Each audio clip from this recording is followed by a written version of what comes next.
Hey there, welcome back to the channel. Today, we're diving into a hot topic in the gaming world, the Nintendo Switch OLED versus the Nintendo Switch, and we'll also take a quick look at the highly anticipated Switch 2 that's coming soon. If you've been wondering whether the Switch OLED is worth the upgrade, or if you should just stick with the standard Switch or wait for the new Switch 2, you're in the right place.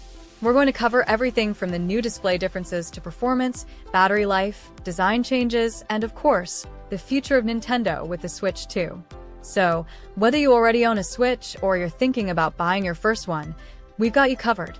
By the end of this video, you'll have a much better idea of which model is right for you and what to expect in the future of Nintendo gaming. Before we get started, if you're excited about finding the perfect Switch or staying updated on the Switch 2, don't forget to like this video and hit that subscribe button. It helps us a ton and lets you stay updated on all the latest gaming news. Now, let's dive into the two current Switch models. The Nintendo Switch itself is super versatile, letting you play at home or take your gaming on the go. It's that hybrid design that made it such a big hit when it launched back in 2017. The standard Switch has a 6.2-inch LCD screen, and it's great for gaming. But then, in 2021, Nintendo released the Switch OLED, which takes things up a notch with a 7-inch OLED screen.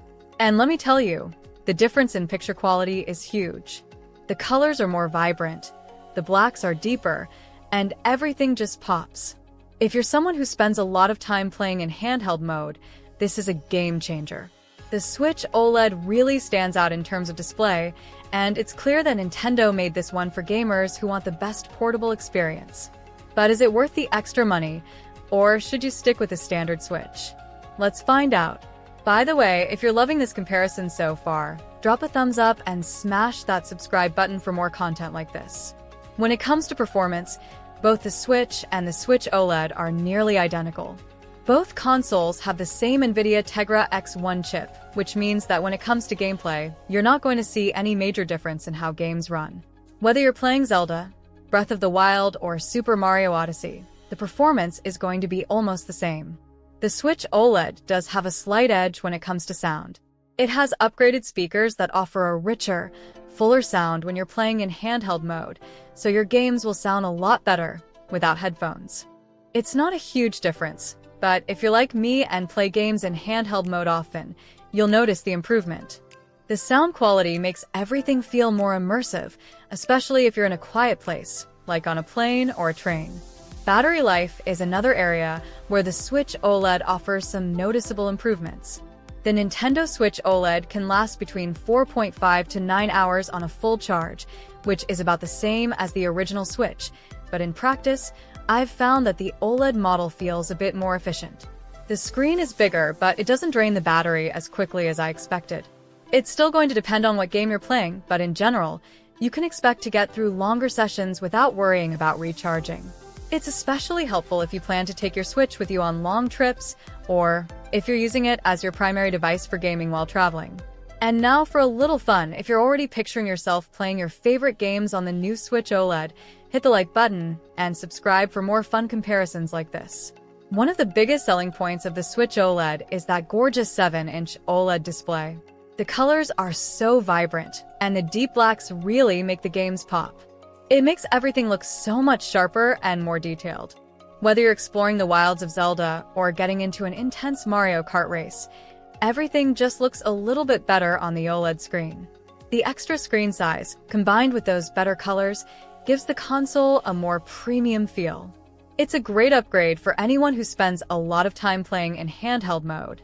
That said, there are still some things that the Switch OLED doesn't fix. One of the biggest issues with the Nintendo Switch, both the original and the OLED, is the Joy-Con drift. This issue happens when the Joy-Con controllers start to register movement on their own, even when you're not touching them. It's a frustrating problem that can affect your gameplay experience, especially if you play games that require precision, like Super Smash Bros. Ultimate or Mario Kart 8 Deluxe. While Nintendo has worked on fixing this problem in newer units, it's still something to keep in mind. If you do experience Joy-Con drift, you might need to send your Joy-Cons in for repairs or replace them altogether. Now, let's talk about the Switch 2. If you're thinking of skipping the OLED version and waiting for the Switch 2, you're not alone. There's a lot of buzz around the Switch 2 and what it might bring to the table. Leaks and rumors suggest that the Switch 2 will be more powerful than the current models, with 4K output when docked and even better graphics. Imagine playing Breath of the Wild 2 or a brand new Super Mario game with next-gen graphics that rival the PlayStation 5 or Xbox Series X. The Switch 2 is rumored to have a stronger processor, which would allow for more demanding games, better performance, and improved visuals. It could truly be the next leap forward for the Switch family, making it more capable of handling AAA games.